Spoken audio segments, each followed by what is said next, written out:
So the year list of Hammurabi gives us a very interesting insight into Hammurabi's method of diplomacy and war. Yes? These things that he built, the walls, the temples, are there any surviving structures? You know that, unfortunately, in Babylon itself, we don't have too many surviving structures because Babylon was the center, it was the crossroads of Western Asia for centuries, for thousands of years, and was crisscrossed by destroyers. Certain things were preserved. For instance, I remember when I was in Berlin and I went into the Pergamon Museum and went into this room, my breath stopped. There was the walls and the gate of the city of Babylon, as built by Nebuchadnezzar, incredibly large and gorgeous because the walls were built of brick and the brick was decorated and baked with beautiful scenes. It's a magnificent sight. But the other thing I looked at and I said, when the Jews were brought into Babylon after the destruction of the first temple, they went through this gate, the gate of Ishtar.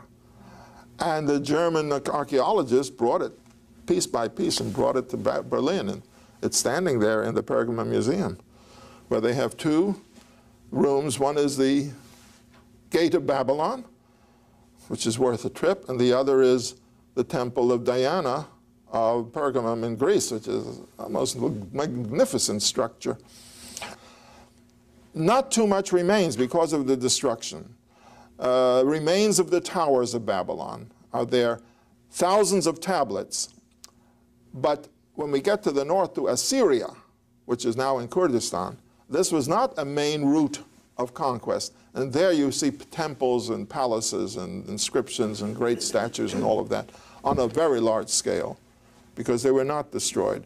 You know who went into Babylon? Many of them. I'm not only talking about Alexander the Great didn't destroy much, and Cyrus the Great, when he conquered in Babylon in 540 BC, he didn't destroy anything. In fact, he preserved it.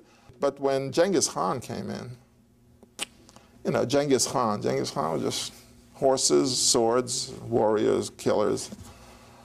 Genghis Khan's conquest was destruction on a large scale.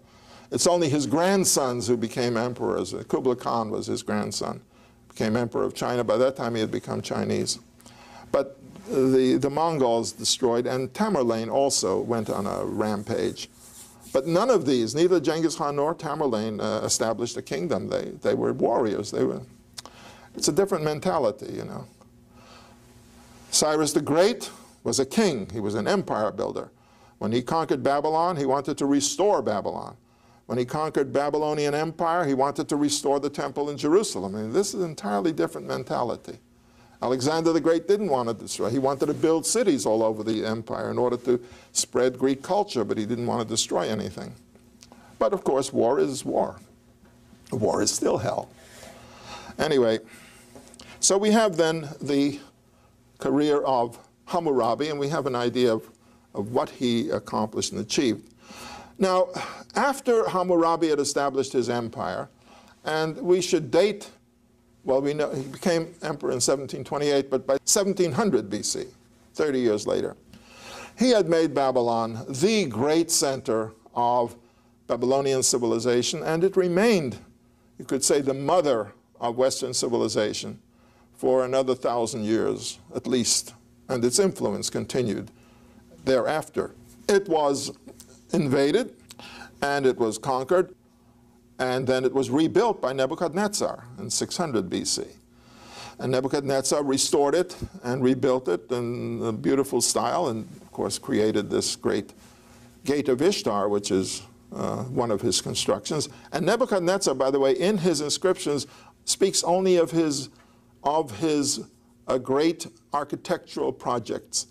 He doesn't mention the fact that he conquered Jerusalem. At least we don't have that particular account. There must have been an account of his conquest of Jerusalem, but we don't have it. We do have accounts of his great structural achievements, his architectural achievements, his pride in the art and architecture of Babylon.